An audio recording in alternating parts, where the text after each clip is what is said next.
పడితే లైన్ల పడతది లేకపోతే తిడతది పోత ఇచ్చత పోతది అది పోత ఇంకోతొస్తది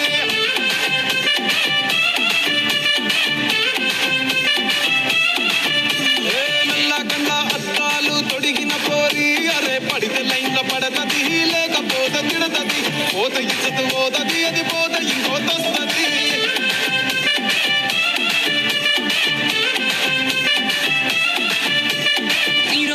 బండి మీద పొరడు చూడు కూలింగ్ గ్లాసు పెట్టి కటింగ్ ఇస్తాడాడు షారుఖ్ ఖాన్ లెక్క ప్రపోజ్ చేస్తాడాడు రిప్లై కోసం చెప్పులరగా తిరుగుతాడు అరే ఓకే అని అట్టి మహాబోయో దూరం అంటాడు ఒక్కసారి పడితే మహా